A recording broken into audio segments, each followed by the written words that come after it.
Bismillahirrahmanirrahim. Assalamu alaikum, dear participants. Welcome to this session of the textual study of the Quran. I am being told that this is the 48th session, and we are on Surah Al Imran, verses 65 to 82.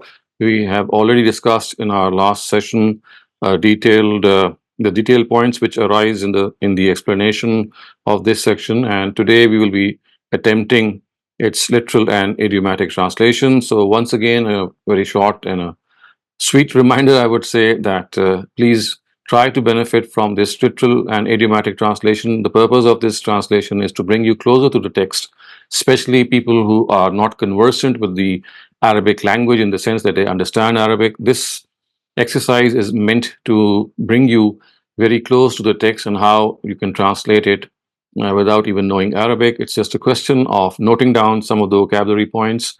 And also, we know that this vocabulary keeps on repeating itself. And if you are able to write it down, and also it would be wonderful if you can practice this every session that we do.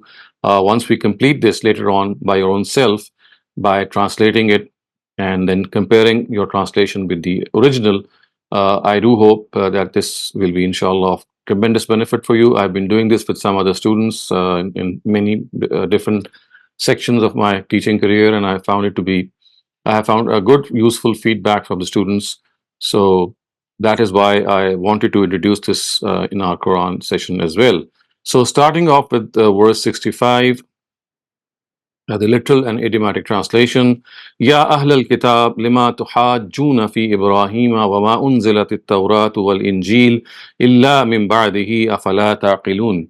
Ya, O ahlal kitab, people of the book, lima, why, tuhajjun, you dispute, fi, about, Abraham, wa, and, ma, what, unzilat, has been revealed, at-Tawrat, Vama unzila, and Vama, I'm sorry, this would be wa and ma. This is the ma is here for negation. So the translation would be and not, unzilat, revealed, at Torah, the Torah, al Injil, the Injil, wa is and, illa, except. So not revealed Torah and Injil except mimbadihi, after it. So after him, actually. So mimbadihi refers to the fact after Abraham. So literally, it would be, O people of the book, why dispute you about Abraham and not revealed the Torah and Injil except after Abraham? And idiomatically, it would be, people of the book, why do you dispute about Abraham when the Torah and Injil, they were revealed after him? Afala taqilun. So afala is actually is meant for imposing a question. So it's like an interrogative. Do. Fala, not. Do, therefore not. So fa is therefore, la is not. So literally it would be, do, therefore not, taqilun, you use your intellect. You therefore not use your intellect. So idiomatically it would be, then why do you not use your intellect? Why do you not try to understand? Ha antum haula'i hajajtum fima lakum bihi ilm.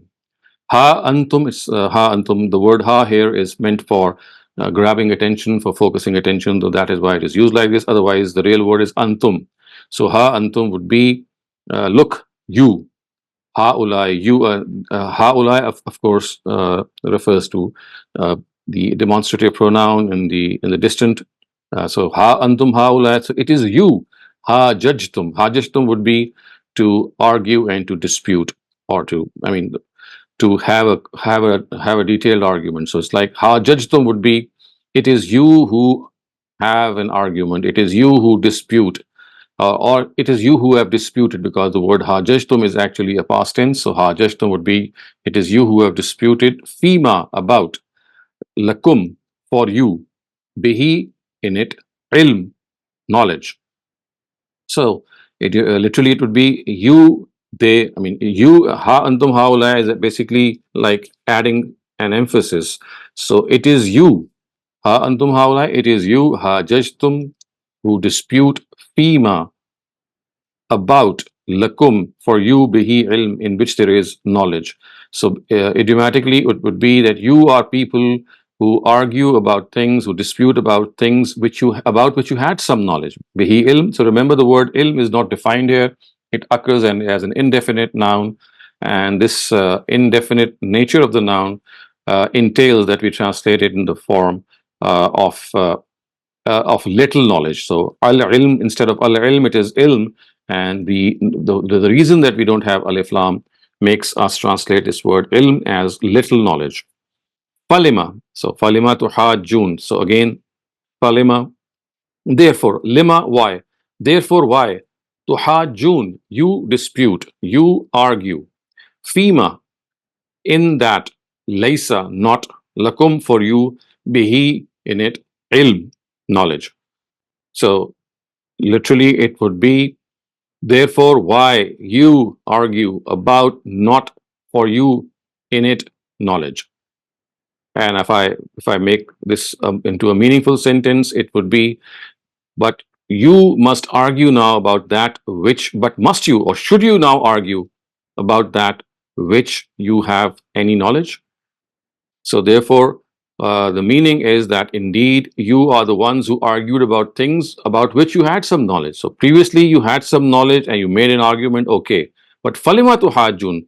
But why do you now argue about things about which laysa lakum bihi ilm, about things which you don't have any knowledge? So laysa is not, lakum for you, bihi in it knowledge. So things about which you don't have any knowledge, it does not befit you that you start arguing about those things. Previously, you had some knowledge. Previously, you were disputing about things about which you have had knowledge. But now you are doing something about which you have no knowledge. And wallahu ya'lamu wa antum la ta'lamun. Wa, and Allah, God, ya'lamu, knows. Wa, and antum, you, la, not, ta'lamun, no. So literally it would be, and God knows and you not know. And God knows and you not know. So idiomatically it would be, and God knows while you do not know. And God knows while you do not know. Ma kana Ibrahimu Yahudiyan wala Nasraniya. Ma, not. Kana, was. Ibrahim, Abraham. Yehudi, a Jew. Wa, and. La, not. Nasrani, Nazarene. So I've already discussed this word before you, that basically the original word for people who followed Jesus was Nazarene. And we know the reason for that is that because Jesus was born in Nazareth, and he was also called Jesus of Nazareth, and so therefore his followers were called Nazarenes as a result of that. It was later on that this word was abandoned in favor of the word Christian. So you will not find the word Christian being used anywhere in the Quran. Everywhere, wherever the Christians are mentioned, or the followers of Jesus, to be precise, are mentioned, they're always called as Nasara, which is Nazarenes. So it would be, and not Ibrahim, and was not Ibrahim a Jew or a Christian or a Nazarene. Wa, and, lakin, but, kana, was, Hanifa. Hanifa means dedicated. Muslima, Muslim.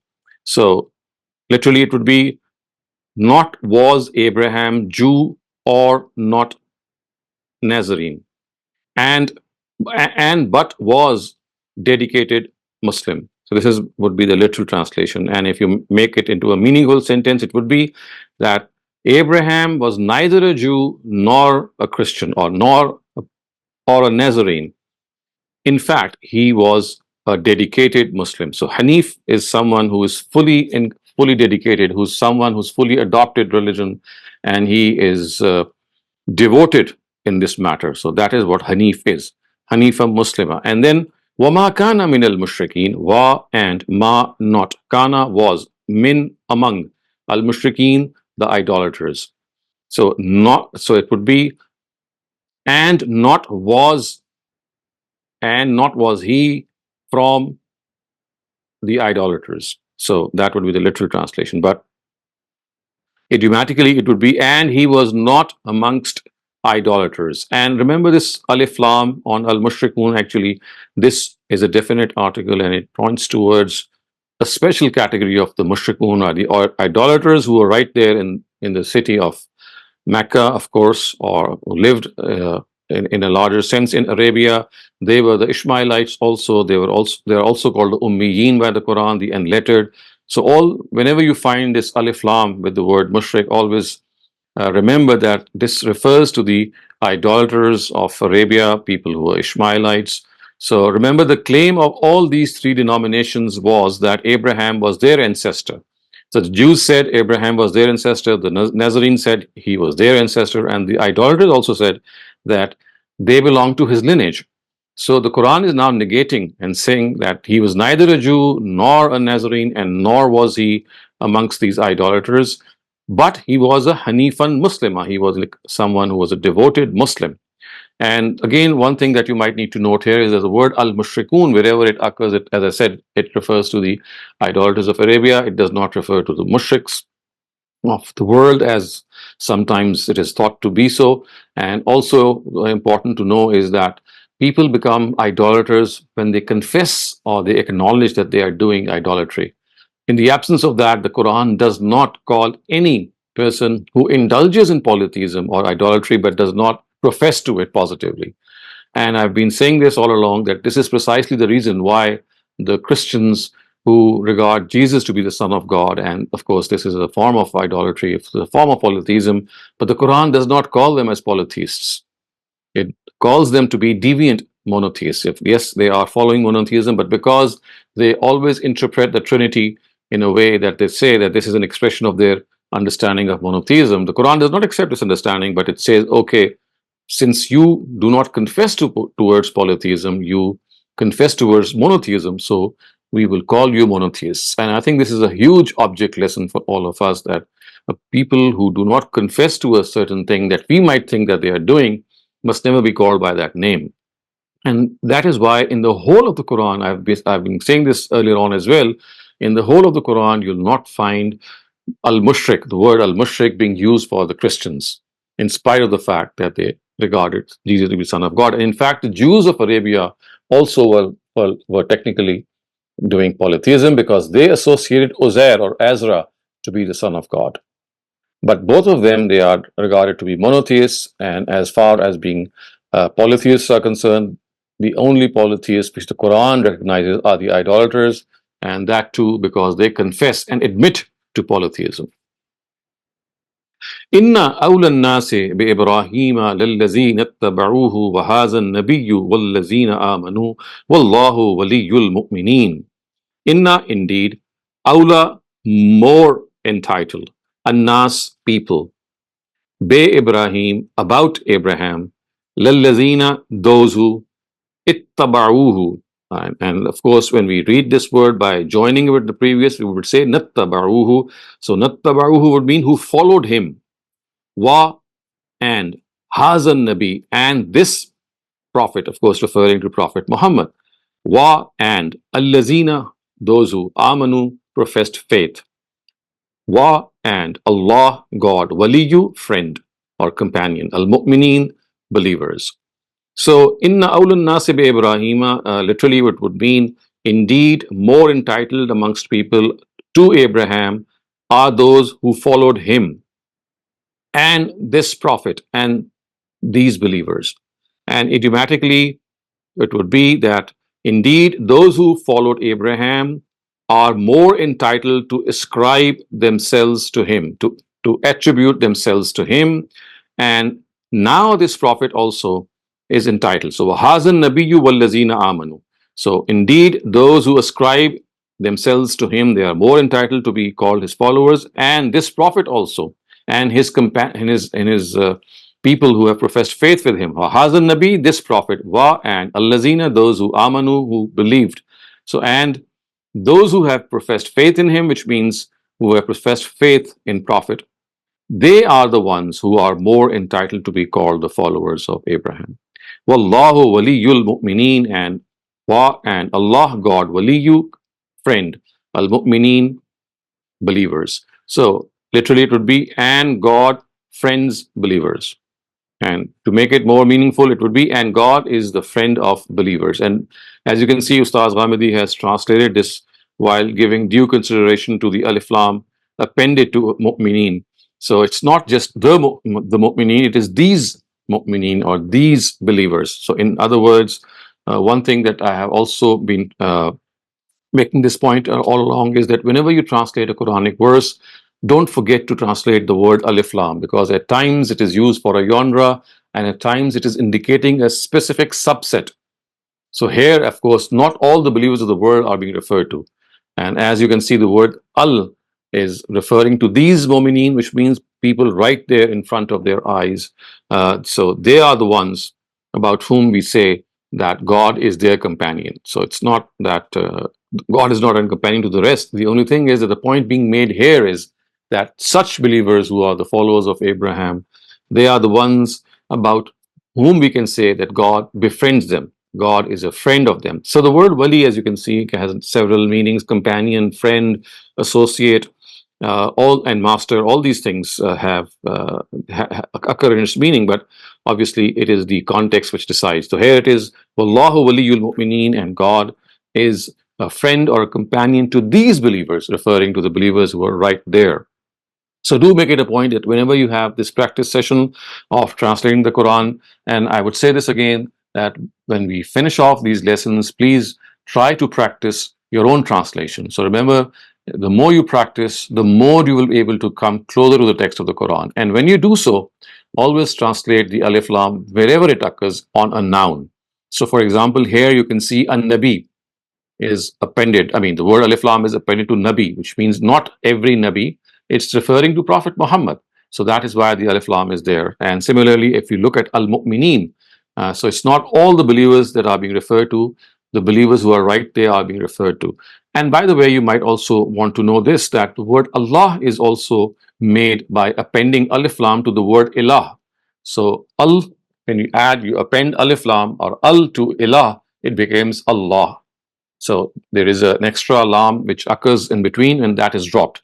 This is what is called assimilation in the Arabic language, when two similar words come together so that they become three. So one of them is dropped. So al-ilah becomes Allah. So basically, Allah is an alif lam appended to ilah.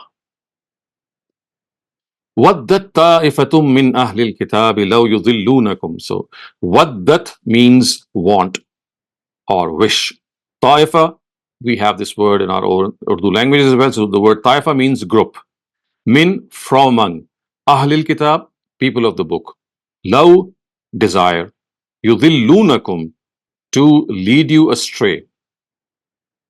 So literally it would be desire a group from the people of the book, that you go astray, you deviate from the right path. So idiomatically, it would be a group from among the believers, from the people of the book.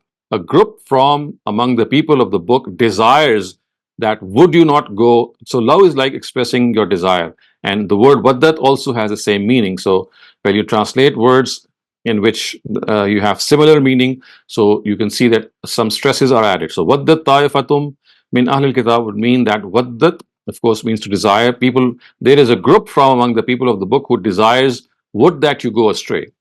So it's saying that they want you to go astray. Wa and ma, not. Yudilluna. So ma yudilluna is misleading or going astray. Illa, except. So not going astray except themselves. So wa and ma is not yudilluna, going astray, illa, except anfusahum, themselves.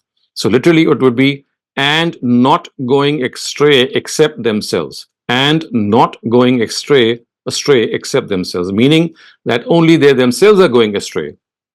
Vama yash'urun, va not ma, va is and, ma is not, yash'urun understand, and not they understand, which means and they do not understand. So you see, it's just a question of making sense out of words which are translated individually, isolatedly, so that you know the individual meaning, and then you can make sense of the scattered sentence. Ya Ahlul Kitab. So Ya is O Ahlul Kitab, people of the book, O people of the book. So the word Ya is an invocative. The invocative means that you are calling out to someone. O people of the book. Lima, why? Takfuruna. So takfuruna means deny. You deny. Be. So remember, the word ba always comes with kafara. So it's like That's what we call a preposition. So basically, takfuruna be is one compound word. Ayat. So ayat is the plural of ayah and means revelations. Allah, God. Wa, and. Antum, you. Tashhadun, bear witness. So literally it would be, O people of the book, why you deny revelations of God, and you bear witness. So idiomatically it would be, people of the book, why do you deny God's revelations when you bear witness to them? Which means that you know that they are true. If then you know what they are true, then why do you deny these revelations of God? And also the thing that I make this, once again, point to be stressed is that, remember, the crime and the charge sheet of the Jews and the Christians, which is presented by the Quran, not only in Surah Baqarah and Al Imran. So we've gone through Surah Baqarah, we are almost halfway, or one third, I would say, through Al Imran. You'll see that the charge sheet has one single element that makes their crime to be very grave. And that is, they deliberately denied. Wa antum tashhadun, they bear witness to it, which means that they know that the truth is what they are being told. But out of arrogance, out of jealousy, and out of other vested interests, they were not entrusted to accept. So the Quran says, yes, if there was any misinformation, any disinformation, any lack of information, any confusion, the Prophet and the Quran had been revealed for this very reason, to remove it. But what can be done with people who understand fully, who are in no way in any confusion? There's no lack of information. They completely get the point, but out of arrogance, they don't accept it. So it is here where God's wrath really, really turns into frenzy, and He is really annoyed with such people that who accept the truth but say we'll not accept it. So we have to understand that the charge sheet has this very grave element. The denial is not something, as I said, out of any misconception or misunderstanding. The denial is deliberate. And it is here that God says that people who deny deliberately, they cannot be allowed to go scot-free. So, Ya Ahl al-Kitab, lima talbisun al-haqqa bil-batili wa taktumun al-haqqa wa antum ta'lamun. Ya, O Ahl al-Kitab, people of the book. Lima, why? Talbisuna. So talbisuna means to mix, intermingle. Al-haq, the truth. Be, with. Al-batil, the evil. So literally it would be, oh people of the book, why you mix the truth with evil? And idiomatically it would be, people of the book, why do you mix the truth with falsehood? Why do you mix the truth with evil? Wa, and taktumuna. So taktumuna means you hide. Al-haq, the truth, and you hide the truth. Wa, and. Antum, you. Ta'lamun, no. This is precisely what I was just stating. And literally it would mean, and you hide the truth and you know. You hide the truth and you know. And idiomatically it would mean, and you conceal the truth. You hide the truth, whereas you even know. And even when you know it, in other words, what is being said is that in spite of knowing the truth, you hide it. Taktumun al-haqqa wa antum ta'lamun. You are denying the truth, which you very well know is the truth. So this is what I was just referring to, that the Quran and the Almighty, they express tremendous anger against people who deny the truth in spite of knowing the truth to be very well known to them. And that is what the Quran has actually said here. As you recall, in Surah Baqarah also, the same charge had been brought against the Jews. Yes, you can find in Surah Al Imran also, the Jews are addressed, and that is why a compound word, people of the book, is used. But you'll see that gradually as the surah moves forward, the word, you'll find just the word Ahlul Kitab is slowly and surely moving towards the addressees, who are the Nazarenes or the Christians. Okay, before I go forward, if you have any questions regarding the part that we have studied, please let me know. Assalamu alaikum, Dr. Saleem. Assalamu alaikum to everyone else. Rasul, please unmute your mic and ask your question. Very quickly, my question is that in today's day and age, the popes in Vatican and also other leading clergymen in England are admitting that yes, they do believe that Prophet Muhammad is a legitimate prophet of God. But when asked if that is the case, if that is your genuine belief, then why not follow the Quran and follow the Prophet Muhammad? And their answer is what some of the people of the book answered back in Hazrat Muhammad's time as well, that we will follow the religion of our forefathers, that is good enough for us. So my question was that what is God's approach or religion's approach towards these people who are literally using the same arguments to reject true faith, even if they can see that it is truth behind it?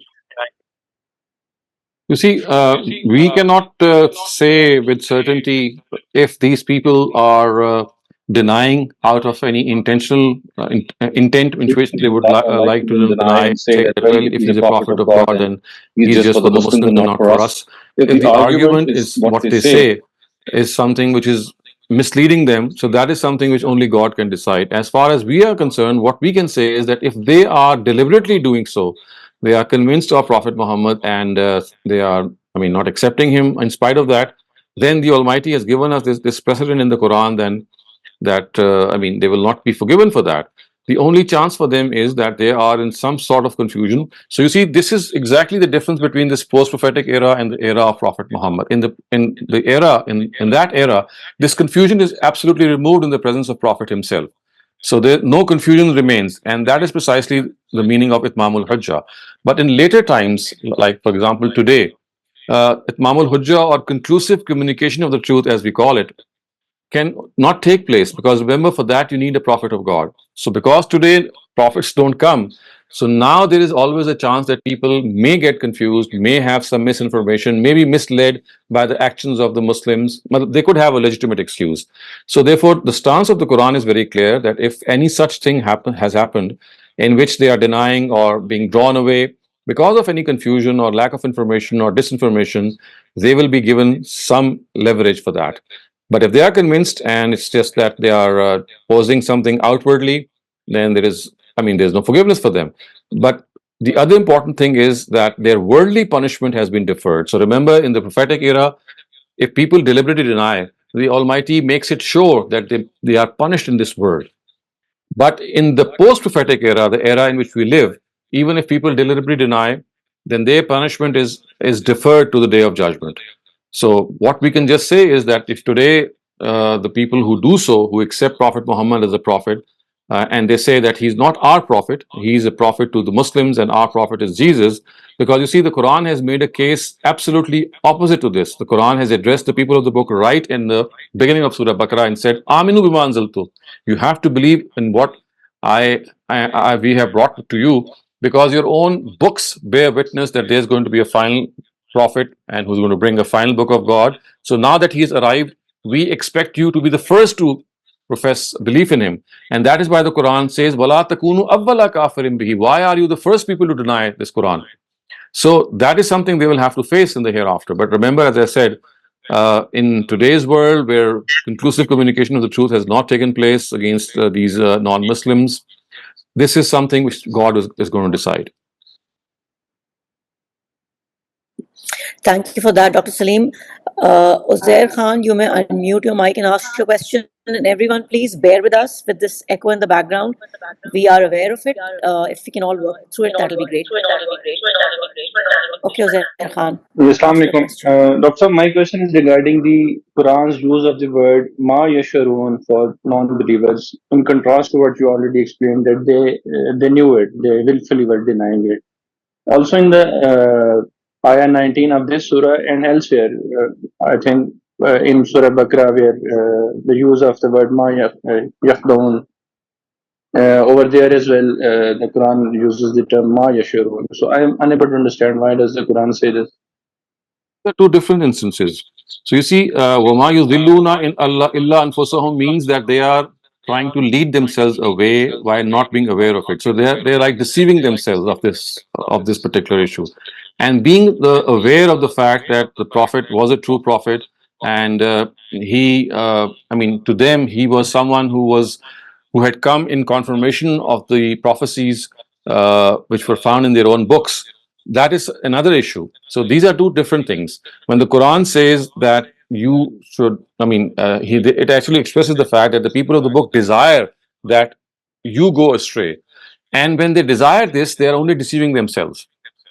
So this is the point that is being made here. So Wama Yashurun is not being made, the point is not being made in that larger sense. It's only saying that when you wish, when a group from among the people of the book wishes that Muslims be led astray, this is a desire that they have, and this desire is just leading them astray.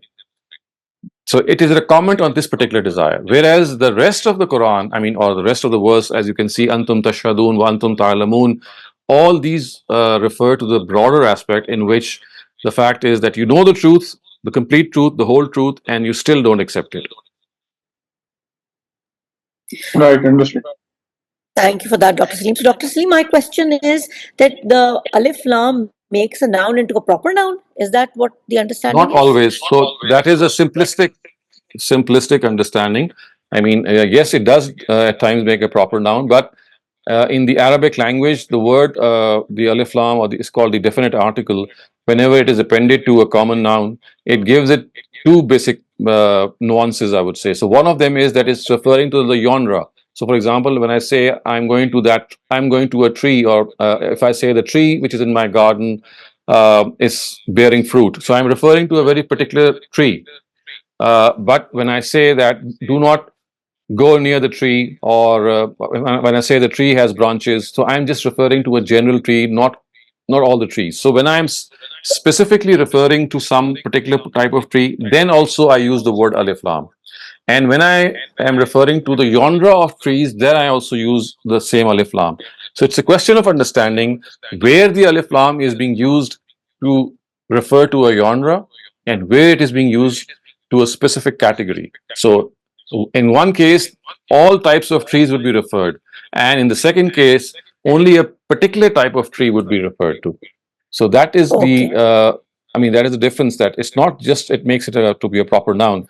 It either makes it into a common category of nouns or a specific subset of that category. Okay, thank you for that. Abdur Rahman, please unmute your mic and ask your question. Assalamu alaikum, Dr. Saleem. Dr. Sir, I have a question. Like just few moments back, you were saying about the desire uh, that the Muslim should not get guided. Is this only limited between Christians versus Muslims, or is this a general one? If even a Muslim desires that somebody should not get guided, so that is also applied to him. So this verse is particularly referring to the people of the book of the times of the Prophet. So it's not referring to all the people of the book or a group from among them. So today we might be having such a group, but the Quran is not referring to that. It's besides the point. Whether people are still doing it or not is another thing. But in the times of the Prophet, they would play this prank, as we have seen in our previous session also, that they would profess faith in the morning and then they would leave faith in the evening and give this impression that, well, we did try to understand, but it didn't make sense, and now we are leaving this faith. So this was a prank that they would employ. Similarly, here, part of the people of the book is being said that they would like you to go astray. So it's like referring to the Prophet and his companions. So this verse has a very specific context. It's not a general thing that it's speaking of. Okay, sir. Got it, sir. Thank you for that, Dr. Saleem. So no more questions at this time. You can continue with the session. Thank you. So now we go on to the next part. وقالت طائفة من أهل الكتاب آمنوا بالذي أنزل على الذين آمنوا وجه النهار واكفروا آخره لعلهم يرجعون. So this is what precisely I was referring to. I'll just explain this in one sec. So it says وقالت طائفة, wa and قالت said, طائفة a group, min from, أهل الكتاب people of the book, آمنوا profess faith.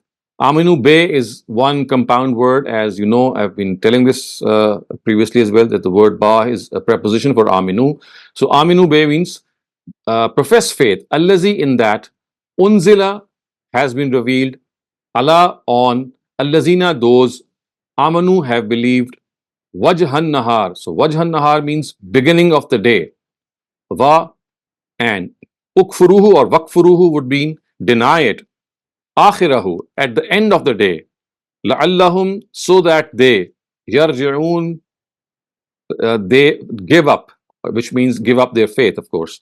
So literally it would be, and said a group from the people of the book profess faith in that which has been revealed upon those who have believed in the morning and deny it at the end of the day, so that they give up, or they give up their faith. Actually, that is what is implied. So this is the literal translation, but idiomatically it would be that a group from the people of the book says that you profess faith in the book that has been revealed to the believers. You profess faith in the morning.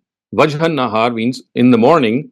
Nahar is morning, Wajh means beginning. So Nahar is actually day, and Wajh means beginning. So Wajhan Nahar would be beginning of the day. Wakfuru akhirahu, and deny it at the end of the day. Akhirahu, at the end, who, that part. So Nahar, akhiran Nahar actually is the implied meaning. Akhiran Nahar would mean the end of the day. La'allahum, so that they abandon faith. So this is what I was just precisely referring to, that they would say that you profess faith in the morning and you just leave faith in the evening, so that the common masses are disillusioned. So you see, this is an impression that they would give, that you profess faith in the morning. This would give them this impression that they were seriously considering this new faith. But after deliberating the whole day, when they saw nothing logical in it, they just abandoned it in the evening. So this would give the impression to the common masses that, well, these people really thought about it and they found nothing logical or nothing convincing, and so they left it. So this was a ploy that they adopted, so that the common masses would be disillusioned against this new faith. And then they would further say, wala, wa, and la, not, tu'minu, profess faith, illa, except, leman, he who, tabi'a, follows, dinakum, your religion. So literally it would mean, and not profess faith except he follows your faith, he who follows your faith. And idiomatically it would mean, and do not believe in anyone except him who follows your faith. So in other words, it would mean that only people who follow your religion only profess faith in them, only listen to them, only pay heed to them.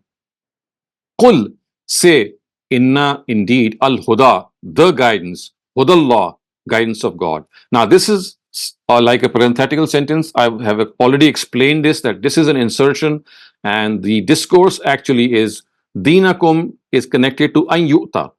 In between this kul innal huda hudallah is just a parenthetical sentence which is meant to comment on the previous part. So the comment is say, which means, O Prophet, you say or tell them, innal huda, indeed the guidance of God, which means indeed the real guidance is God's guidance. An yu'ta, so an would mean lest, yu'ta ahadum, so yu'ta would mean given, ahadun, any one of you, misla, similar to, ma, that, utitum, you have been given. So aw, or yuhajukum, or you dispute in the, or they dispute you, aw yuhajukum, they dispute you in the presence, rabbikum, your Lord. So literally, as I said, an yu'ta ahadum misla ma utitum would mean lest given anyone like you what you have been given, lest given anyone like you what you have been given, or they dispute with you in God's presence. So literally, I have done this translation, and idiomatically it would mean lest such a thing which is bestowed on you is bestowed, or lest such a thing which is given to you is given to others also, or they dispute about you or dispute with you in the presence of your Lord. Of course, this would mean that if you give them credibility, then they would be calling you in the presence of God and telling the Almighty that, look, we argued with them and they accepted our argument. So now they are telling each other that if you follow them, if you hear them, then you'll give them an argument against yourselves. And this would be as if you give something to them, they will say that, well, we also desire that thing. So it's like saying that if you entertain them, then this will become a negative for you in the presence of God. Qul, say, inna, indeed, al-fadl, blessing, biyadillah, in the hand of God. So say, indeed, the blessing is in the hand of God. Yu'tihi, he gives it, man yasha, to whom he wants. Wa and Allah, God. Wasi means someone who's munificent, someone who is vast in his own attitude. Alim, knowledgeable. So, and God is vast and God is munificent and He is knowledgeable. Yakhtassu. So, yakhtassu means selects. Yakhtassu, He selects. Birahmatihi, with His mercy. Birahmatihi, with His. So, Be is with, Rahma is mercy, He is His. He selects through His mercy or with His mercy. Man yasha, man, whoever, yasha, He wants. He selects with His mercy whoever He wants, or in which actually means that He is merciful to those He wants. So yakhtassu bi rahmatihi would mean that He chooses for His mercy whoever He wants. So that in effect means that He is merciful to whomsoever He wants. Wallahu zul fadl al azim, wa, and Allah God, zul fadl, owner of blessing, azim, greatness. So He is the owner of blessing, and greatness would mean that He has greatness and He has exaltedness, and He is a blessed being. So that is what the word says. So Zu is just a word which means owner of someone who possesses something. So Zul Fazl mean He possesses Fazl. Zul Azim means that He possesses Azma, and basically, of course, Al Azim here is an adjective for Fazl. Al Fazl Al Azim is the real word. And Zu is just telling us that He is the owner of great fazl. He is the owner of the great blessing.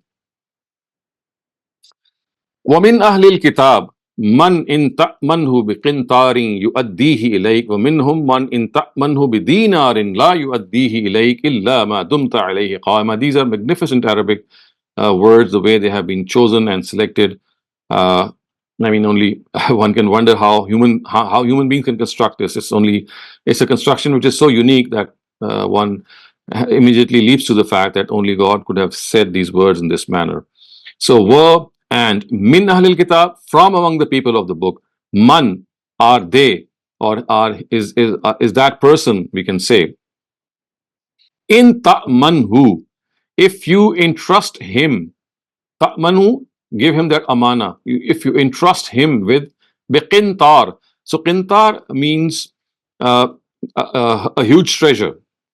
Yu'addihi, he will give it. Ilayka, back to you. So literally it would mean that and from among the people of the book, he who, if you entrust him with treasure, he will give it back to you. And idiomatically it would mean that from among the people of the book, there will be some who will give back to you even if you entrust a whole treasure to them. And contrary to that, وَمِنْهُمْ مَنْ إِنْ تَأْمَنْهُ بِدِينَارٍ لَا يُؤَدِّهِ إِلَيْكَ, and minhum, among them, man, he who, in, if ta'manhu, you entrust him, bidinarin, even with a small dinar, not a treasure but a dinar, la yuaddihi, he will return, ilayka, to you, illa, except, ma dumta, you persistently remain, alayhi, on him, qaima, standing.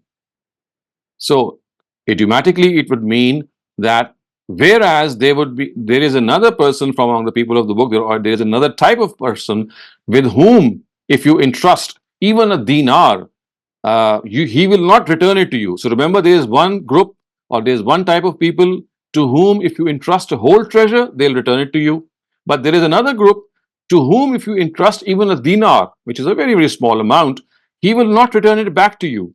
La yuaddihi ilayka illa, except ma dumta alayhi qaima, except if you keep standing on his head, which means that you know that you are going to demand it again and again from him. Okay. Zalika bi annahum. Zalika, this is bi annahum, because they. Be is because, annahum is they. This is because they, qalu, said, laysa, not, alayna, upon us, fil, fi is about, ummiyin. Ummiyin are these Arabs, because they are unlettered, so they were called ummiyin, these Arabs or these unlettered, sabil, any way. So literally it would mean, this is because they said that laysa alayna fil ummiyin, there is no way upon us regarding the ummiyin, no way upon us. So this is actually an idiom which means that we are not to blame in the matter of these ummiyeen. Laysa alayna fil ummiyina sabil. We are not to blame. We cannot be called to account in the matter of these ummiyeen. So al-ummiyeen also here refers to the Arabs, not to all ummis, and that is why we will translate it as these unlettered or these ummiyeen. وَيَقُولُونَ, and they say, alallahi, on God, al-kazib. Kazib means a lie. Wa, and whom they ya'lamun, they know. And they say a lie on God and they know about it. So in other words, what is implied here is that they fabricate a lie on God and they very well know that they are fabricating this. So the thing that is being pointed out here is that they say that they will not be called to account in the matters of these ummiyeen. As far as these unlettered are concerned, if they are dishonest to them in any way, then it's not a problem, because God wants them to be honest only with their own type. So only with the Israelites should they be honest and be very, very trustworthy. As far as people outside themselves are concerned, which are these ummiyeen, so even if you are dishonest to them, this is not a problem, because you are not blameworthy about them. About this, the Quran says that this is a lie that they have concocted upon God. This is a lie. The Quran says, "Yakuluna alallahi al-kazib." They have told a lie about God. Wahum ya'lamun, and they know about it. They know that they are lying about God. So again, the same thing, that they are doing this out of deliberate intent. It's not out of any confusion. Bala, indeed, in man he awfa, fulfilled, bi ahdihi, his promise, wa, and ittaqa. So when you read it separately, it would be ittaqa, but when you read it with waw joined together, it would be wattaqa. Wattaqa means and he who remained fearful of God. So ittaqa or taqwa, of course, means to be fearful of God. Fa, therefore, inna, indeed, Allah, God, yuhibbu means likes or loves, al-muttaqeen, the pious or the God-fearing. Bala, man awfa bi ahdi would mean indeed who abides by his promise, indeed who fulfills his promise, wattaqa, and is also God-fearing. Then indeed God loves such people. Indeed, God loves such people, which means He loves the muttaqoon. He loves people who are God-fearing. إن الذين يشترون بعهد الله وأيمانهم ثمنا قليلا أولئك لا خلاق لهم في الآخرة ولا يكلمهم الله ولا ينظر إليهم يوم القيامة ولا يزكيهم ولهم عذاب أليم. Inna, indeed, الذين, those who يشترون, who sell, bi'ahdillahi, the promises of God, wa, and aymanihim, their oaths. So ayman is the plural of yamin. Yamin means an oath, a qasam. So aymanihim would mean their oaths. Samanan would mean price. Qalila would mean small price. Ulaika, they, la, not. Khalaqa means share. Lahum, for them.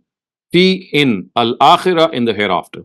So literally it would mean indeed those who sell God's promise. Indeed those who sell God's promise, or indeed those sell God's promise and their oaths trivial price. So this is how literally it would be translated. But idiomatically, of course, it would be indeed those who sell God's promise and their oaths for a small price.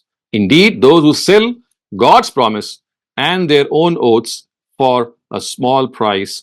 Ulaika, they, la, not khalaqa, share, lahum, for them, fil akhirah, in the hereafter. So idiomatically it would mean they have no share. For them there is no share. La khalaqa lahum fil akhirah. They have no share in the akhirah, in the hereafter. Wa, and la, not. Yukallimuhum, talk to them. Allah, God, and not talk to them, God, which means and God will not talk to them. Wala yanzuru ilayhim. Wa, and la, not. Yanzuru, he will look. Ilayhim, towards them. Yawm al-Qiyamah, on the day of judgment. Wa, and la, not. Yuzakkihim, and purify them. So literally it would mean and not God look towards them, day of judgment, and not purify them. And making sense of this, it would be and God will not look at them on the day of judgment, and He will also not purify them. wa, and lahum, for them, azab, a torment, a punishment, alim, a grievous, and for them from punishment grievous. This is the literal translation. Obviously, the idiomatic one would be, and for them is a grievous torment. Okay. وَإِنَّ مِنْهُمْ لَفَرِيقًا يَلْوُونَ أَلْسِنَتَهُمْ بِالْكِتَابِ لِتَحْسَبُوهُ مِنَ الْكِتَابِ وَمَا هُوَ مِنَ الْكِتَابِ وَيَقُولُونَ هُوَ مِنْ عِنْدِ اللَّهِ. Wa, and inna, indeed, minhum, from among them. Min is from, whom is them. So indeed from among them, lafariqan, indeed there is a fariq, there is a group. And what does that group do? Yalvuna. Yalvuna means twist. They twist. Alsinatihim, their tongues. Alsina is tongues, is the plural of lisan. Lisan means a tongue. Its plural is alsina. Hum is there. So, who twist their tongues. Bil kitab, about the book. They twist their, inna minhum fariqan yalvuna alsinatahum bil kitab would mean that they twist their tongues about the book, means while reading the book. Litahsabuhu, so that you think about it. Minal kitab, that it is from the book. Wama huwa minal kitab, whereas not it from the book. So idiomatically it would mean that there are those who read the book, and when they read it, they twist their tongues in such a way that they think that whatever you are reading is from God. So they would twist their words, and whatever the twisted form of the word would be, they would make you believe that this twisted form is actually what is written. And then there is a negation, wama huwa mil kitab, whereas this is not in the book, this is not found in the book. Wa yaquluna huwa min indillah, wa, and yaquluna, they say, huwa, it, min, from, indillah, God.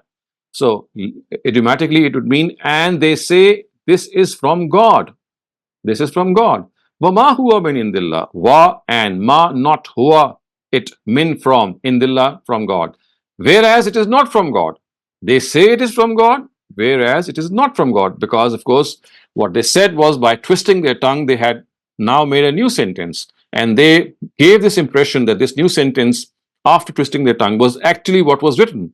So they are being negated, that what they say is not from God, whereas they say that it is from God. وَيَقُولُونَ عَلَى اللَّهِ الْكَذِبَ وَهُمْ يَعْلَمُونَ. Wa, and yaquluna, they say, عَلَى اللَّهِ, on God, al-kazib, falsehood or lie. Wa, and whom, they, ya'lamun, know. And they ascribe falsehood to God, and they know about it. Again, this is the same thing that I'm pointing out, that they do it intentionally. Wahum ya'lamun, they ascribe something which is wrong, which is a falsehood. They ascribe it to God. They say it has been revealed to God. Wahum ya'lamun, and they very well know about it, which means that they do it intentionally. Okay. Ma kana li basharin an yu'tiyahu Allahu al-kitaba wal-hukma wal-nubuwa. Ma, not, kana, was, li bashar, about a bashar. A bashar of course means a human being. So it is not. So this style ma kana le is a style of the Arabic language that you'll encounter a lot in the Quran. Ma kana le basharin, ma kana li nabiyyin. So it means that it does not befit. So ma kana le is a idiom which means it does not befit, it does not behoove, it is not appropriate. So ma kana li basharin would mean it is not appropriate for a human being. And what is not appropriate? That comes in the next part. An yu'tiyahu Allahu al-kitaba, and that yu'tiyahu, he is given, Allah, from God, he is given from God. What is he given? Al-kitab, he is given a book. Wal hukum, hukum means the ability to give verdicts, the ability to decide. Wa, and nabuwa, and prophethood. So what is being said is that it does not befit a human being to whom God has given a book and the ability to decide, and also given nabuwa, prophethood. And then what happens? Summa yaqula linnas, summa, then, yaqula, he says, linnas, to the people, kunu, become, ibadan, servants, li, mine, become my servants. So what is being said here is that it is not befitting for a human being that God gives that human being a book and the ability to take decisions and prophethood, and that human beings tells people that you become my servants. you become my ibad. So ibad is the plural of abd, implying that now he says that I'm your God, you are my servants. Min dunillahi, mindu, leaving aside Allah God, wa lakin, except. Lakin means indeed or but. Kunu, become. Rabbaniyin. So Rabbaniyin means become godly. Rabbaniyin, bima kuntum, because what? Kuntum, you. Tuallimuna, tuallimuna al-kitab. So this is that he will actually say that because tuallimuna means you study. You teach. Tuallimuna means you teach the book. Tuallimun al-kitab, you teach the book. Wabima kuntum, and because you tadrusun, you study it. So you teach the book and you study it.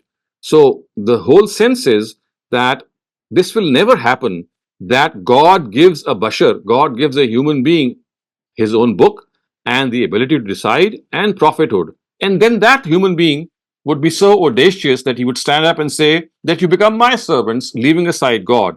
But what he will actually say is, Kunu Rabbaniyin. Kunu Rabbaniyin, you become God's servants. You become godly. Bima kuntum, because kuntum tuallimun al-kitaba. Because you teach the book of God and because you study the book of God. وَلَا يَأْمُرَكُمْ أَن تَتَّخِذُوا الْمَلَائِكَةَ وَالنَّبِيِّينَ أَرْبَابًا. Wala, and not. Ya'murakum, he will order you. An tattakhizu, that you make. Al malaika, the angels. So this is the plural of malak. Malak is angel and malaika is the plural angels. Wa, and nabiyina, the prophets. Arbaba, arbab is the plural of rab. So rab means Lord. And he will also not order you to become ya'murakum, that you make these angels and these prophets to be God, to be Lord. So what is being said is that if God gives this ability or this trait, that he blesses someone with prophethood and the ability to decide, to give verdicts, and at the same time he also blesses him with the book, that person will never say that you become my servants, leaving aside God. In fact, he will say that you become God's servants because of the fact that you are teaching the book of God and because you are reading it. Nor will he say that you make the angels and the prophets to be Lord.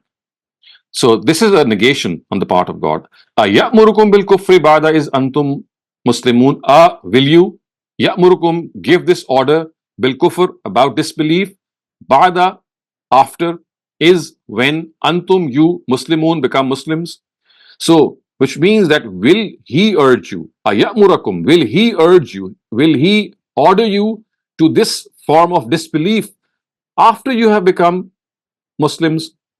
So this is like stating the impossible, that how can a prophet of God who's been given prophethood in the book and the ability to decide, he, instead of calling people to God, he will call people to himself and say that you become my servants. So that is why the Quran has said that ayyamurukum bil kufri ba'da antum muslimun, will he now ask you to do such kufr, such disbelief after you have become Muslims? Wa, and, is when akhazallahu, God made Misak and Nabiyyin. Misak means a covenant. And Nabiyyin, about the prophets. Lama. And what was that? Lama is, la is just a particle of stress, emphasis. The actual word is ma. So lama, and the part la is just adding stress to ma. Ma is when. Ataitukum, come to you. Min, from. Kitab means book. And wa is and. Hikmah means wisdom. Summa, after that, ja'akum, comes to you, rasulun, a prophet, a messenger, musaddiqun lima ma'akum, in confirmation with what is amongst you, what is with you. This is a compound word. Musaddiqun lima ma'akum would mean in confirmation of that which is with you. Latu'minunna bihi, you shall definitely profess faith in him. Latu'minunna bihi, wa, and latansurunnahu, and you shall definitely help him. So, literally, it would mean, and when took God covenant about prophets, that when comes to you from something of a book or wisdom, and then comes to you a Rasul or a messenger, who is in confirmation, which is already with you, you shall definitely profess faith in him and you shall definitely help him. So this is literal. And idiomatically, it would mean, and remember, when God took a covenant about the prophets, and what was that covenant? Lama ataytukum min kitabin wa hikmatin. The law and the wisdom which I have given to you. Ataytukum would mean I have given you. So ataytukum would mean when comes to you, or I give it to you from among the book and the hikmah. So when I give you the law and the wisdom, and after that, there is another prophet, there is another messenger who comes to you in confirmation of what is before you or what is with you, then you shall necessarily believe in him and you shall necessarily help him. So these are actually the words of the covenant. The words are that if such a messenger comes to you, you shall definitely profess faith in him and you shall definitely support him. So these are the words. In reply, what did the Israelites say? Qala and aqrartum wa akhaztum ala zalikum isri. So before that covenant is actually finalized, God once again asked them, aqrartum, do you acknowledge? Wa akhaztum ala zalikum, and you take responsibility isri of my covenant. So this is like saying that whenever the law and the wisdom which I have given you, when there comes a messenger in confirmation with that you already have, so you will have to profess faith in him and you'll have to believe in him. Now God said, if this is the case, aqrartum, will you accept and do you take the responsibility of holding this burden? Qalu, they replied, aqrarna, yes, we acknowledge, yes, we agree. Qala, God said, fashhadu. Fashhadu means bear witness. Wa and ana, I. Ma'akum, ma is with, kum is you, with you. Min from ashahideen, witnesses. So, qalu aqrarna would mean that do you accept? And they said yes. And then when they said yes, God said, then bear witness and I bear witness with you. Faman tawalla ba'da zalika. Fa, therefore, man he tawalla turned away. Ba'da zalika, after this. Fa, therefore, ulaika he whom indeed al fasikun, the defiant. So he who turned away after this, then he indeed is the defiant. This is how literally we will translate it, but idiomatically, of course, it would mean, and he who after this turns away, which means that he who does not accept this, then it is such people who are defiant. So viewers, we now come to an end to this section of verses that we have studied. So there are a couple of constructions which are slightly challenging, maybe, but of course, as I said, there are parts of the Arabic language in which, at times, unless you know the construction from its own grammatical roots, it at times becomes difficult to translate. But I've tried that you are able to grasp the meaning of such constructions. And now, if you have any questions regarding what we have studied up till now, please raise them. Okay, Shabana, go ahead, unmute your mic and ask your question. Assalamu alaikum. Wa alaikum assalam. Doctor साहब ये question जो मुझे करना था ये organ donation से मुतालिक है। इसके बारे में बहुत कम मालूमात हैं और आमतौर पे मेरा ख्याल है कि जो मुस्लिम उम्मत है वो ये समझती है कि ये जायज नहीं है कि उसको टच करना भी, जैसे डेड बॉडी होती है तो उसको आमतौर पे लोग कह रहे होते हैं कि हाथ ना लगाओ, पेरेंट्स हैं तो प्यार ना करो, इस तरह की बातें कर रहे होते हैं। हालांकि इसका कोई ताल्लुक नहीं लगता अकल से इन चीजों का, लेकिन ऑर्गन डोनेशन के मुतालिक मैं आपसे पूछना चाहती हूँ कि आपका कोई प्रोग्राम है इससे मुतालिक या किसी डॉक्टर के साथ मिलके, क्योंकि मतलब अगर आप मल्टीपल ऑर्गन डोनेट करना चाहते हैं तो उसमें क्या बॉडी वापस नहीं मिलती कि मिलती है, या एक चीज डोनेट करें, तो इससे मालूमात में बहुत कमी है, तो आप इस तरह का कोई प्रोग्राम करें। In principle, I can give you this reply that all organs which are beneficial for people, once a person passes away, they can be taken out, whether they are the eyes or the liver or the heart, even stem cells from the skin, they are useful. And there's nothing against the Sharia which in any way prohibits this. In fact, there has been a conference some years ago by many scholars which was precisely on this topic of organ donation, and a very vast majority actually endorsed it. So yes, there are still certain traditional scholars who don't endorse it, but they don't have any strong reasoning in support of it. So one of the reasons that they put forth is that this is like mutilating the body. This is like showing disrespect to the body. Obviously, we know that mutilating the body or showing disrespect to the body is something which relates to our intent. So when we are taking out an organ, we are not in any way showing disrespect. In fact, it is just the opposite. We are showing veneration. We are actually thanking that person's soul that he has been so generous or she has been so generous in donating one of his organs or one of her organs.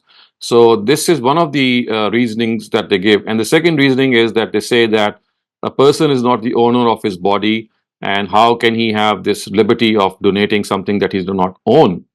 So again, this is a very, very weak argument, because I mean, in our own lives, don't we donate blood? Don't we donate organs? Like, for example, we donate liver. We donate, I mean, part of our liver. Or, we donate one kidney as well.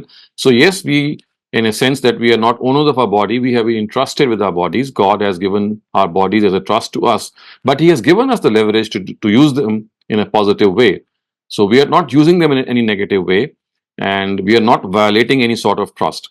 So these are the two arguments that they generally proffer, and both of them, to me, are very weak.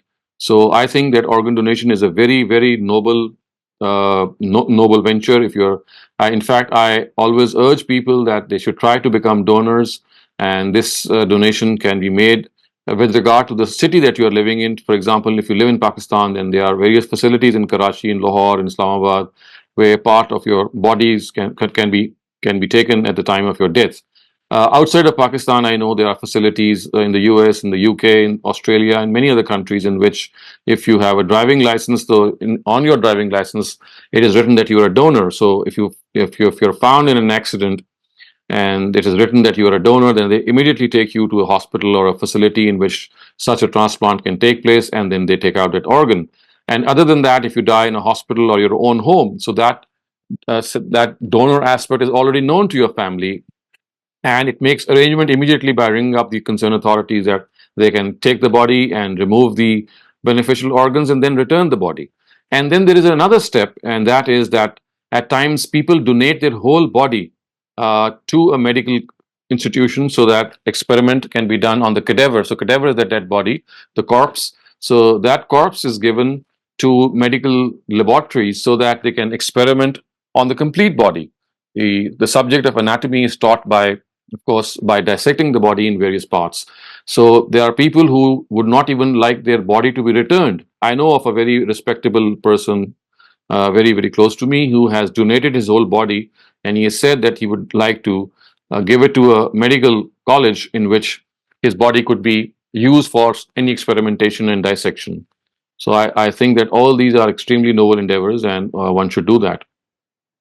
और इसमें किस किस्म की मतलब जैसे तो छोटी मोटी बीमारियां होती हैं जैसे ब्लड प्रेशर या शुगर या एस्मा वगैरह, तो वो उस तरह के भी लोग दे सकते हैं या उसमें कुछ ये भी चीजें मालूमात की कमी? You see, this is something which doctors mainly decide. But as far as your eyes are concerned, like for example, the cornea, that is not affected by any ailment that you might have. Similarly, if you have a liver, which is normal, even if you have some other ailments, that is generally acceptable. Your stem cells, which are taken from the skin, they are also acceptable. So you see, it's just a question of consulting a doctor or someone who lives in your city, because they'll give you a card in which it is written that such and such an organ is something that we'll come and take out once you die. And if you are in Karachi, I think there's an institute by Dr. Adib Rizvi, who runs that institute, very, very famous institute. The name is slipping my mind. So you can donate to that institute as well. And they'll specify what they'll do. Thank you for that, Dr. Saleem. Imran, Babar, please unmute your mic and ask your question. Dr. Saab, Assalamu alaikum. Dr. My question is regarding the Dajjal. That what is our belief regarding the Dajjal, and after the Dajjal comes, right. What will happen? How will the Dajjal be taken down? So actually, the word Dajjal is an incomplete word. If you, this is a very, something that we have to understand, that whenever we study our hadith, we must gather all the texts that relate a specific context. So if you gather all the texts which mention the word Dajjal, you'll see the word actually is Al-Masihud Dajjal. which means the false Christ or the Antichrist, which means someone near the end of time, if these narratives are true, he'll appear and call himself that he is Christ, whereas he will be deceiving people. He'll not be Christ, of course, and he'll be a false Christ, but he will deceive people by saying that I am the person that you are awaiting. So remember, the Jews are waiting for a Messiah, the Christians are waiting for the return of Jesus, and so are a majority of the Muslims. So it does seem that taking advantage of these beliefs, which is found in all these three Abrahamic religions, he will come near the end of time and he'll pose himself to be the Dajjal, which means he's the Masih, or he's the Jesus that people were waiting for. And then we know from our hadith that he would be killed. So Muslims and Christians, and he'll be from among the Jews most probably. And Muslims and Christians will be together against a fight with him, and he'll be ultimately killed by the Muslim army. So that is what comes out of these narratives. Dr. Saad, in these narratives, it says that he will be killed by Isa alayhi salam or by Mahdi. Yes. Now, अगर आप महदी का और ईसा अलैहि सलाम का, जैसे गामदी साहब कहते हैं कि वो नहीं आएंगे, तो क्या ये जो आप कह रहे हैं कि उनको मारा जाएगा, ये वही अहादीस है या कोई और अहादीस? I mean, there are similar narratives, but the word Christ has been used. Of course, that is referring to the Christians as a whole, as a community. It's not that he's going to come and kill. Basically, there are narratives in which it is said that Muslims will kill them with the help of the Christians. Shukriya. Okay. Okay, thank you so much. Shabana Ansari, please ask your question. Doctor साहब इसी के बारे में पूछना चाहिए थी कि फिर हमें अजर मिलेगा ना, कि मरने के बाद एक अजर तो मिल जाएगा अगर ऑर्गन डोनेट करें? Yes. I think this is one of the best forms of sadqatul jariyah, which the hadith mentioned, that anything that you do in your own life, and that benefit, whatever you do is beneficial for any person, then as long as it remains beneficial to people, it will add to your own account. So as long as your donated organ is used by someone, so you'll be getting the reward of that. Doctor साहब तफसीली इस पर कोई programme करें दोबारा से, ताकि लोगों को थोड़ा सा इसके बारे में मालूमात हो. I keep doing that. I mean, it's not a topic that we can spend an hour or so, but I have answered so many questions and written on this topic a lot. And wherever I go when I'm called for a lecture on various topics, one of the topics that invariably comes up is of organ donation. And I'm a very, very big believer and advocate of organ donation. Okay, thank you. Okay. So, Dr. Saleem, I have a question. So, murder is, of course, one of the greatest sins in Islam. So, when people commit suicide, isn't that taking your own life? Isn't that murder against the self? So, It is. So, my question is, and I might sound a little controversial here. So suicide, how we perceive it in Islam and how the West perceives it, where they explain it away with a lot of mental health issues. And mental health issues is such a vague term. There's a mental disease like schizophrenia and everything else, and then there's a mental health issue, which is very vague. How do you explain it to the youth or even to an adult where all their judgment has been marred by, by people explaining suicide away with, mental health, and if somebody was depressed or anxious, and they're not focused on the fact that they actually took away a life, they killed themselves. So you see, it all depends on the freedom of intent that you have. If someone does this out of, self-harm, in which at times people are so, they've lost their mind to such an extent that they don't know what they're doing. So maybe they would be given some excuse. The thing is that the Almighty will hold people responsible to the extent that they had their own freedom to choose what path they wanted to do, what path they wanted to tread. So if a person is compelled, or for example, if a person has such a disease that his judgment is clouded, and he does something that relates to self-harm and he's not fully aware of it, then again, that is an entirely different matter. If a person is schizophrenic, or if a person has hallucinations, or all these things that might lead him to do something in which he is not exercising his free will in the way that we think a person does, then these are all exceptions, and these are all cases in which he may be given that legitimate excuse to some extent. So what we need to understand is that basically God is just. He is going to punish us for things that we do out of our own full intention. And in that intention, killing someone is, I mean, murder is murder, whether you commit it against yourself or against someone else. It's just a question of killing someone. So killing someone without justification, as the Quran says, بِغَيْرِ حَقٍّ, is something which is a grave crime. And if it is done in this manner, then the Quran says, "Man qatala mu'minan muta'ammidan fajaza'uhu jahannam," which means that if a person kills a believer intentionally, I mean, he is definitely and intentionally killed someone, then it says that he is going to be condemned to eternal hell. Of course, that is another matter if the person who's being who he has killed, if he forgives that person in the hereafter, that might be a different scene. But if he is not forgiven, then the Quran says that for him is eternal hell. So such is the grave nature of taking a human life. So actually the sanctity of human life is something that has to be hammered into our heads. And if you remember, I've been talking about this when we often discuss the issue of animal sacrifice or qurbani, because you see, this is one area that the Almighty has made in a way, or crafted in a way, that we understand the sanctity of human life. So the argument goes like this, that we cannot even take a human, the life of an animal, unless we ask God's permission, let alone the life of a human being. So you see, even when you kill an animal and you don't say Bismillah, Allahu Akbar, then you are not authorized to eat that meat, because simply you have not asked for God's permission.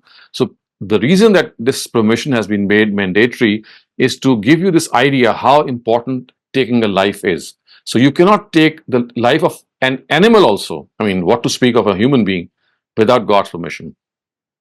So a step higher is taken that. So then that, of course, includes our own life as well. And then Of actually what course, my it question was does. leading, what I was leading to is that when growing up, as you said, it was hammered into our head, because we came from, I guess, Pakistan. So that's, khudkushi was haram. That's what we were told. But of course, Mm. moving to the West, the youth has a different perspective on it, especially, when Mm. celebrities seem to take their life away. So it always becomes that you feel sorry for them instead of the Yeah. fact that, you Right. abhor the idea. So that Right. was I was leading to. Yes, I do understand. You see, that is the reason that we have to, I mean, try to inculcate this sense in our younger generation, how important life is, whether you take it, or money, whether you so your own life or someone else's life. This is like something which God regards to be a sacred trust, and you just cannot trespass into that. So it's like, I mean, building a base, making our children understand the importance of life, and how even if a person is in a miserable position, in a miserable situation, you might kill a bird. I mean, you might kill a cat or a dog who is dying, so that you are not would not like to inflict more pain, which is what we call euthanasia for animals. But for human beings, this pain is something which God has ordained, and instead of escaping from this pain by killing oneself, the attitude which we have been taught from our scriptures is that we have to bear this pain, tolerate this pain, because if we tolerate this pain and still be thankful to God, then this will become a means of our own forgiveness. So you see, the whole perspective is entirely different, because for them Yes. the hereafter is something. You see, our younger lot is influenced by a lot of atheistic thinking, in which you see Christians, for example, or Jews, for example. I mean, not so much as the Jews, but mostly people who are Christians,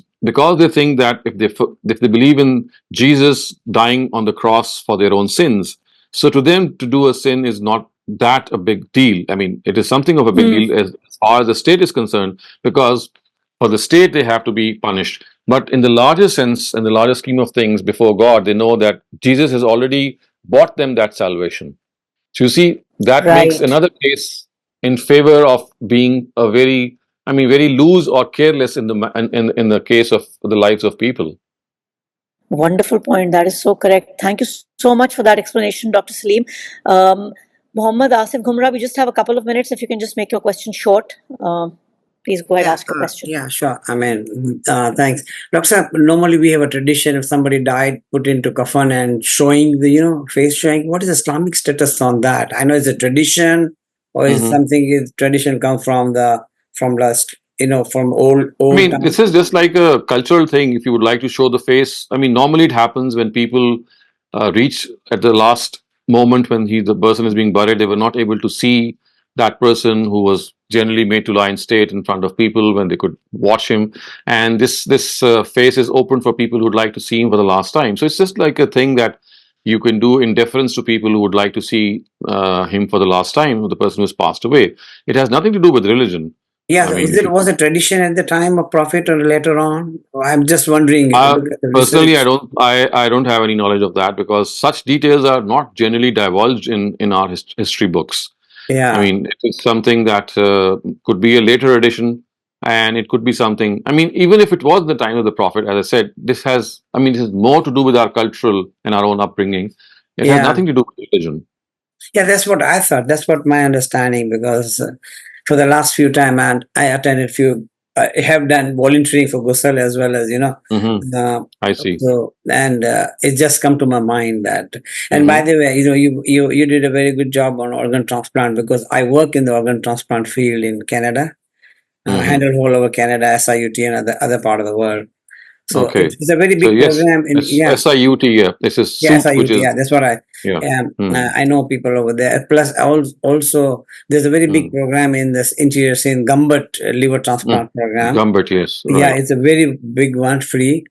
And Saudi Arabia has a very large plan. People come from the conferences, and we meet them. So there's absolutely, there's no inhibition in such a way, So Jazakallah for clarifying the other people on that. Yeah. Thank you. Thank you so much. Appreciate you. Thank you so much, Dr. Saleem. We have no more raised hands at this time, so I think we can end our session safely. And sorry everyone for the little audio issues that we had. We'll still hopefully next time it'll be better. Thank you so much.